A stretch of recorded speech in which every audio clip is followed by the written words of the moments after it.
Politics over Kargil Vijay Diwas. Why?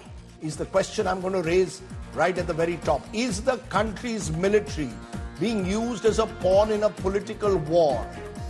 Does agniveer scheme need a complete review? What is the impact all of this has on the country's war preparedness? Is Agnipath an exercise in cost cutting, or is it meant to make our fighting forces fighting fit? To some of the questions I'll raise, I'm joined by Lieutenant General Satish Dua, former GOC 15 Corps. Major General Yash Moore joins me. Shazia Ilmi is BJP spokesperson, and Ajoy Kumar, Congress spokesperson. I want to come to my two military guests first to ask them for their response to what they heard today and saw today, this kind of spat triggered by the Prime Minister's remarks, responded by the opposition on Kargil Diwas. You first, General Dua. Does it trouble you? Is the military getting used as a pawn in a political battle? You're on mute, General. I'll just keep it short. Yeah, go ahead. Because yes, it does trouble me that any issue related to the army is being used in the political arena. So I would like to steer clear of that politics, and I would like to discuss the issues of the scheme as and when we get to it. Yeah, I'll come to the scheme, but why is this happening? As a civilian, we want to know why is this happening, that virtually every issue now, this was a very solemn occasion to remember our brave hearts. What does it become? It becomes the Prime Minister taking on the opposition striking back. Like I said, Rajdeep, it pains me that a solemn occasion on a day like this, when we are celebrating the silver jubilee of our brave hearts, and let me also begin by paying homage to all the brave hearts who participated, and 527 of them who made the supreme sacrifice for the nation. Yes, it does trouble me that this issue is being politicized. I would rather this not become a political issue. Let it remain as an issue. We can discuss that separately, and I am willing to take that on later. I'll come to the Agnipath issue, General, in a moment. General Moore, your first thoughts, though, on the manner in which this is playing out. Should this be an occasion for the Prime Minister or indeed the opposition to take each other on over the army, what has been done, not done? Thank you, Rajdeep. At the outset, this is war we all have lived through. 25 years is a long time, and war fought by young soldiers and young officers. They actually, held the flag high, and today we pay gratitude to them and homage to them. But this was not the occasion. This was a very, very solemn occasion to use. The Prime Minister could have just said a few words, warned Pakistan, it's okay, we need to keep warning Pakistan. It's a good place to do that. And also there were so many Veer Nari, so many veterans who were gathered there to, have a word with them, motivate them, and to see the Prime Minister is a big thing, in that place. But unfortunately, it became mostly a political discourse, and that to be used from there, I think it could have certainly been avoided. And army is army. Governments come and go. Hamara koi farak nahi padta hai. Everybody has respected the military, and we have seen all governments. So I think that it could have certainly been avoided. Today was not the occasion to speak on Agnipath or criticize the opposition or whatever issues the Prime Minister raised. It could certainly have been. It was unfortunate that we were hearing this from the Kargil War Memorial today morning. Shazia Ilmi, that really leads me to ask you this question. Kargil War Memorial, the Prime Minister is there. It's a solemn occasion. It's an occasion to focus on our brave hearts. Is this an occasion to have pot shots at the opposition? The Prime Minister could have done it in Parliament. Why do you use this occasion? I'm not saying the opposition is blameless, and we'll come to the opposition's role. But the Prime Minister need not have used this occasion to suddenly take on the opposition. This is the wrong occasion, some are suggesting. So first of all, I'd like to say, yes, today is a day of remembrance and to pay homage to our martyrs, and indeed a solemn occasion. It is also a day to talk about what is the preparedness of our army, how people look at it, and whether we should allow it to be politicized by anybody and everybody. We have seen the recent attacks, and not just misgivings, but complete canards that have been spread about Agniveer scheme, about the army and how it impacts the army, and what it does to Agniveer youth and the uncertainty that it leads to, and the complaint and the voice of having to recall it. So I think the Prime Minister was completely in the right by talking about the issue, by talking about the needs of the army, the defense apparatus, what needs to be done, and also allaying fears and misgivings that people might have vis-a-vis the Agniveer scheme, which is integrated and is a part of our defense mechanism to go forward. And not just that, is also a way to say that, yes, we are not backtracking. Okay. We will look at it, we will review it, but we'll ensure that it is very much a part of our defense apparatus, and we are going along with it and preparing our army for a more youthful profile, for a leaner, meaner, more war-ready machine. Okay. Ajay Kumar, why don't you respond to that? For months during the election campaign and even after, Rahul Gandhi and the opposition have gone on suggesting that the Agniveer scheme is demoralizing the forces, that the Agniveer scheme is badly drafted. I mean, is the Prime Minister to keep silent every time Rahul Gandhi attacks him? He's entitled also, some would say, to respond. He chooses his moment. He chose this occasion. No, look, the senior generals who just spoke before me had made it very clear, Rajdeep, that the issue was, is that the place to say it?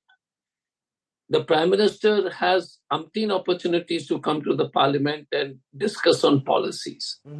Here was the 20, and this is the 25th time this function has happened. It used to happen at the Amar Jyoti Chavan earlier. Did any Prime Minister give a speech on such a solemn occasion? Did any Prime Minister of India, any leader in the world, maybe some despotic dictators in banana republics would do it, but otherwise any man with any leader with a small sense of even sensitivity, this Prime Minister has lost all sense of proportion. It is an occasion where to convey to the nation the supreme sacrifice the people did. It is to convey his deep respect to the soldiers and the officers who died. And so are you objecting to the timing or the content? Let's be clear. Rahul Gandhi, through the 2024 election campaign, attacked Mr. Modi and the government on the Agniveer scheme. Are you questioning the timing of the Prime Minister's response or the location? One second. Or the content? So please listen to me first. The Agniveer scheme is the most harmful scheme to this country. There is no debate. And I was amazed with Shazia Madam Shazia ji's explanation. Like RSS guys also saying that it's a great scheme. I don't know. The non-political, non-NGO RSS is now also giving statements. The issue is, first, the gravest insult to the supreme sacrifice on a war which is so historical in our modern defense history was trivialized by a street-level political discourse by the Prime Minister. And it is an insult.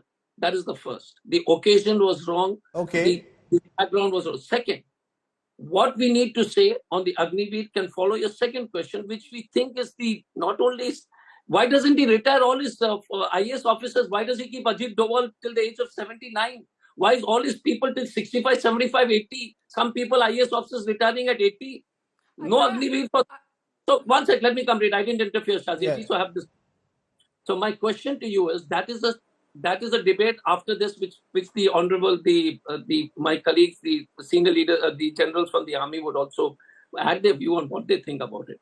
But I'm just saying, it is the most horrendous political speech on the most solemn occasion, and the Okay, prime. you made the point. You're saying you find that the occasion was the wrong one to make a political speech. You have an objection with the content and the timing. Yeah, I just Shazia, want a small let me point. respond, and then I'll go to the generals who are listening patiently. They deserve their moment, but I'll let you So respond.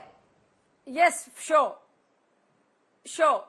So I've already answered on timing. As for the content, is there one thing, our dear friend, who can throw light on as to what is the issue with it? I understand that there are misgivings about the 6 months training, which should be increased to 9 months. We know how Rahul Gandhi lied so brazenly in the parliament, and all his lies were debunked, and the army had to actually come to the rescue of the government, so to speak, and explain that agniveers are indeed martyrs and have been given more than 1 crore as compensation. But lying, brazenly lying, and also matters of defense, matters of army, matters of security, national security, always being politicized, and also not even explained. Now you just saw Ajoy. Ajoy talked about RSS. He talked about this, that, and the other, how horrendous and horrible. There were many adjectives, but there was no real fact.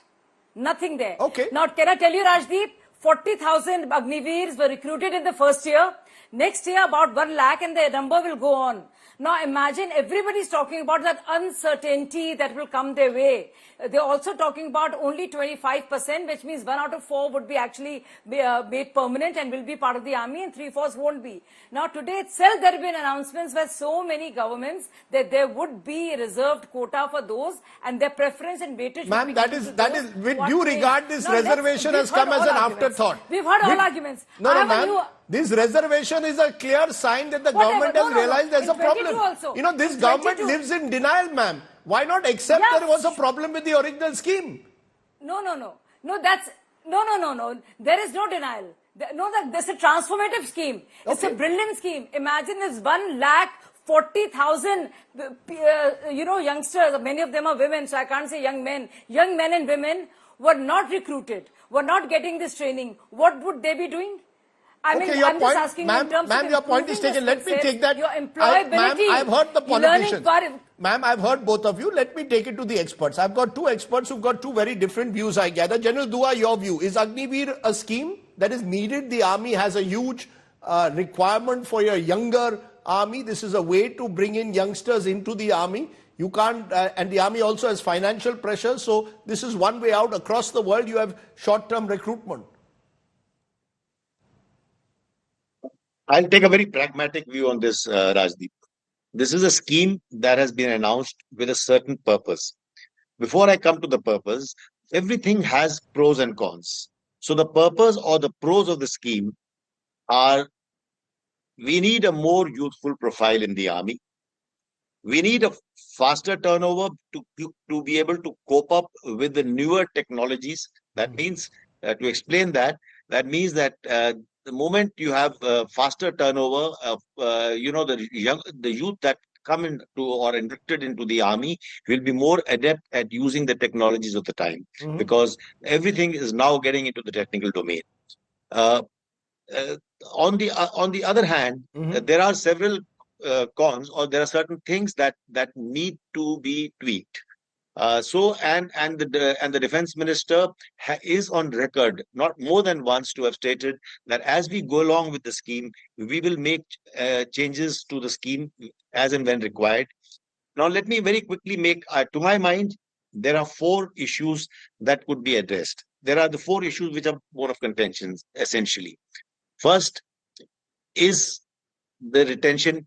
I beg your pardon, the period of retention. That means we are looking at a 4-year scheme. Should it be 4 years, or can it be increased to 6 to 7 years? Okay, that's one. Number 2? That would also usher in better stability. It would give better training and more permanency. Second is the issue of retention percentage. Should it be 25%, or can it be increased to 50 or let's say 50 or 60% is my suggestion. Okay. Third is that post re-entrenchment employment, that is all those who are not included in the army for retention, will get some assured employment, Okay. to which you also mentioned there are several states which have now made out some quotas. The Ministry of Home Affairs had earlier announced a 10% quota and things so on and so forth, and it's perhaps work in progress. But we still have 2 years more to go to get to that. And the last thing that I would like to say is that if an agniveer, God forbids, makes the supreme sacrifice while he is in service, then he should be treated at par with all the soldiers as far as the terminal death benefits are concerned. Very, very Thank good you. points, very good points, and points which I hope the government is reviewing and looking for at closely. General Moore, your viewpoint. Do you believe that the government could have looked at all these points 2 years ago in 2022? Now suddenly the government is talking about reservations for Agniveers in state governments, Home Ministry, quota and CISF. All of this, all the points that General Dua made could have been done with consultation in 2022. Yeah, Rajdeep, let's face some starting facts. Let's put some facts on table. Jan Naravne, in his book, which is we are yet waiting to read that book, said it was bold from the blue.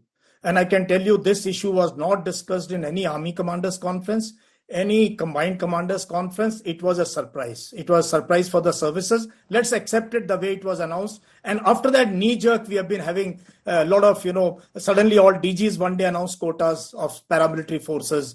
And if the scheme was so good, we should have brought it for the police forces and paramilitary forces. The scheme in one stroke, it is affecting the unit cohesion. Rajdeep, nation above everything, the army above everything. Unit cohesion depends on section and platoon, where it takes a soldier 8 to 9 years to get integrated, to learn a weapon system. You can't give a tank to, or a tank commander or a BMP commander, air defense gun or a radar to somebody who's got 3-4 years service.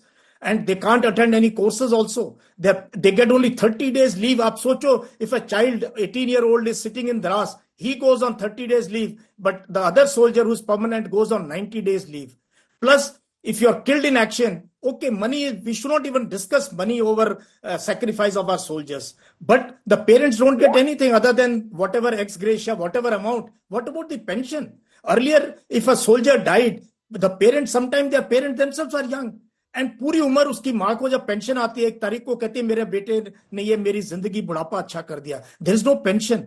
So there is actually really lot to be done. I agree with Jan Dua. The scheme needs major tweaking. As far as I am concerned, 1,80,000 we didn't recruit for 3 years, Rajdeep. 1,80,000 जवान तो हमने recruit ही नहीं किए ना 3 साल. उसकी तो we are not even discussing. They were at some stage. Those young boys were on the streets really. And one big change that has taken place, Rajdeep, and now I'm talking as a soldier connected to the ground, is that earlier you saw in villages the pride of uniform. Army, Navy, Air Force has always been number one choice of our rural youth. Today, unfortunately, it is not the number one choice. Can I get a clarification though from you on the 1,80,000? Who are you referring to when you say 1,80,000? These are, Rajdeep, the soldiers who were in some lineup for getting recruited when the COVID hit. And all recruitment went through other than the Army, Navy and Air Force. These are those boys जो रुकी हुई भर्ती की मैं बात कर रहा हूँ राजदीप, जिनकी भर्ती नहीं हुई 3 साल और suddenly the scheme came, the entire everything was cancelled. You must listen to their pain, and they became overage. Their life has been shattered by many of them were just waiting to just get a call letter कि कल उसने Air Force Academy join करनी है, कोई infantry का center join करना है, किसी का medical बचा हुआ था. So that is a huge population. And suddenly today, Rajdeep, you don't see young boys running in villages, in the stadiums, on the roads. They've just gone. They're all either going, ये मैं बहुत दुख के साथ बता रहा हूँ, most of them are either wanting to get into police or paramilitary, or they are going out on donkey route, exploring other options. I see this in Haryana. Village after village, young people have been disheartened. So there is a socio-economic factor. We must see how the old recruitment has helped families in their progress in life. I am a son of a Sipahi. I went on to become a major. I will hear the army men today first. Sorry, madam. Today is the day. Let's please have the patience to listen to experts for a change. Politicians must madam. Sorry, not today. Not today. I want to hear him. I will give you a chance to respond. Don't do this moral No, don't do I this am. moral sermonizing. Please What spare is me the that. moral, sir? He's Please spare giving me you the hard moral facts. sermonizing. You don't like the facts, please that's spare your me that. problem. No. Don't sermonize. No, you don't like the facts? I want to also give him some hard facts. I will, but related let to him Agniveer finish. scheme. Have the No, patience. I don't like the facts. Have the because some of patience. them are not facts. Madam, have the patience. Yeah, he's going on and on. No, he's not. He's going on and on. He's giving you hard facts. You don't like it? That's your problem. He is. Okay, He Mr. is. General Moore, you finished? Should be allowed to rebut? General Moore, you finished? Let her rebut. Okay. Rajdeep, I don't want to engage any politician. No, carry on. This is a very I'm not serious issue. interested. Oh, you're not interested. That's your problem, yes. madam. You're not interested in listening to a general or an expert. Is that what you're telling me today on the show, madam? General Moore, What I'm are going you to stop telling you me for a that all moment. other people have spoken? General Manoj Pandey and a CDS, they are lying. Are you trying to say There that? is a book of All General the Narendra. officers and the chief of Madam, the I staff, hope you know there is a book all of... of them are lying. Madam, No, I hope you there's know there is a book and of the there's also- former chief of we staff, all know that. General No, we all Narendra, who know has that. raised concerns. Are you We aware? all know that. Are you We even all know- aware yes, of it? We all know that. We all know that. Then- Rajdeep, we are very well aware. We are very well aware. And Now we you also respond know to what him. General Manoj Pandey has said about General the Moore, book. let's We're listen also to aware of that. Shahji Yes, Almi. Give me the yes, fact to please. dispute No, him. Rajdeep, Madam, Rajdeep, I'm this not... book- Give me a fact. No, You're saying he's lying. No. You're saying the general is lying. No, are you saying the General Manoj Pandey? No, I'm saying is this general saying the General Manoj Pandey is lying? Is he saying this former CDS was lying? Please give me a hard Is fact. he saying the Chief of Army Give me a Staff hard fact. today is lying? Give me a hard fact today, madam, This to is a hard dispute him. fact. This is what they've said. Mr. Manoj Pandey. General Narendra has written a Manoj book saying Pandey that he was has not even stated consulted. and disagreed. General Narendra has written a book. Arey bhai, only if you stop Which your speaking. government is not Stop even allowing speaking. to be published. Stop shouting and screaming. I'm talking about the book. I'm talking about the book.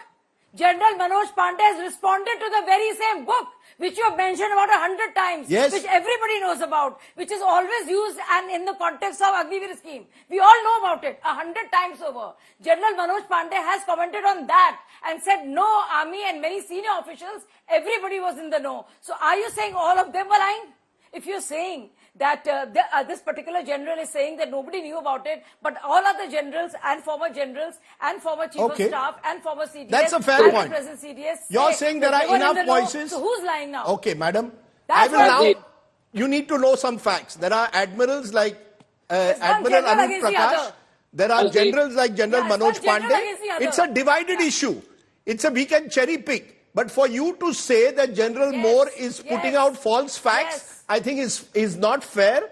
He's a respected general who has No, his I own never view. said that. No. I never said that. No, I'm not saying that. Yes, General Manoj Pandey is also a respected general. Sure Former he is. CDS who's now Sure also he very is. respected Madam, person. All of them are I am respected. asking you for... Yes, do Madam, not do you that. cannot now Yeah, take don't- over the show. Please don't. put her voice It's- down. It's not between you and me. On a solemn day, let's show some respect for people who have probably more experience than you and me in the army. Ajay Kumar, similarly the Congress party. This is an issue where there are generals who have very different views. General Dua believes the scheme is good. It needs some tweaking. General Moore has reflected the problems. Now you tell me, Ajay Kumar, how do you see this? Yeah, she's welcome to go up. She can leave if she wants. No problem. Go ahead, Ajay Kumar. No, first of all, apologies from all the political people for what has happened. I don't think Shazi and me should have had the minimum courtesy to at least sit and argue it. And it's unfortunate because all politicians who come on any show should respect that. But the second part is, whether it is General Narwane's statement or whether they're different people, obviously there are two generals on the show and who have two different views. I mean, General Dua... No, does the Congress party respect those different views? Is the Congress party willing for a dialogue, or is it my way or the highway? Is Rahul Gandhi saying either you recast the Agniveer scheme or I won't listen? The scheme has its strengths also. So Rajdeep, we have never been not open to discuss the history of Mr. Modi, whether it is speaking on political issues at Kargil, Diwas, whether it is using the Pulwama as a political tool during the 2019 election, whether the army is not being impacted by these political shenanigans. The army is also definitely impacting. I've been witness to some WhatsApp group of retired army officers who time scares me either way. So it's not that the army also is being insulated, and it is natural. Sir, I've asked you a direct question. Is the Congress party willing to accept that there are different views on Agniveer and there should be a dialogue? This is an issue of dialogue. It's not an issue of my way or the highway, yes or no? And look, Rajdeep, so let me complete. Absolutely, there should be a dialogue. There should be absolute debate in the parliament. There should be absolute discussion on how we can improve it. And we will give inputs that we believe that people, all soldiers, all boys should get, or any soldier should get pension lifetime. And the Bharatiya Janata Party will say it is not feasible. And that discussion will come and you'll come to some common ground. Both the generals had some good suggestions. The question again is, if you want a young fighting unit, but you must make, and what is interesting is, and the point which General Moore said, I come from Jharkhand. I don't see kids anymore running for the army. And they used to run for the army for the only reason was they believed that the selection process was absolutely taint-free compared to the other service, like the state police. I've been in the Indian police service, but their view was that the army selection will be purely based, it cannot be tainted. That has disappeared. That kids running across in Jharkhand, I don't see them running on the highway. I don't see them running in Jamshedpur and the rural areas at all. So you are not the people who are the okay, Ajay Kumar, I have limited time. 30 seconds. Just 30 seconds. My thing is, we need to first have a discussion saying that, listen, can this scheme, what is it the pain points for the soldiers? What is the pain point for the government? What they feel is, and the army generals, what they're saying. But the important part across, no army general will say that the existing scheme is of any value to this country. So that's not true. I've heard army men who've also had positive things to say about the scheme. General Dua, is there a middle ground? Is the time come for a dialogue? The problem is, as has been hinted by some previous army chiefs, this scheme was pushed through without that necessary consultation, which could have resulted in a better scheme with some of the tweaks that you have already suggested today. I'll again start with a disclaimer. I retired much before the scheme was announced, so I am not privy to how much was the discussion and who all were on board or not. So let me steer clear of that. We are looking at the scheme, and my suggestion is that there are good points in the scheme, which I will not sort of repeat myself. There are good points in the scheme, but there are certain issues that need taken care of. Like I said, Defense Minister is on record, and who better than him to say that? We will review. In the armed forces, there is a procedure that when you start a pilot project, when you start a new project, after a certain number of certain duration, we will review it. We have finished only 2 years of the scheme so far, and 2 years more are left for the first batch to come up for retention or exit. There is this time that we need to think of what are the improvements in the scheme. Already there has been so you're saying discussion on a wide canvas, nationwide discussion on this topic. Some suggestions I gave. I've read many other suggestions. So I think that we must capitalize on the good points of the scheme, like lowering the youth profile, enhancing the technology threshold, etc. But we need to look at certain things that need to be improved to the satisfaction of all concerned. Let's leave it there. I think it's unfortunate that even a discussion in the times that we live in becomes so polarized that name calling is very easy. All that one wants is that there should be a reasoned discussion, and then by a process of consultation and hopefully consensus, the good things of a scheme are retained, and those that are not acceptable or are not advantageous are removed. Is that asking for too much? Think about our soldiers. I'll have a special tribute to them at the end of the show, but we must move on. I thank my guests.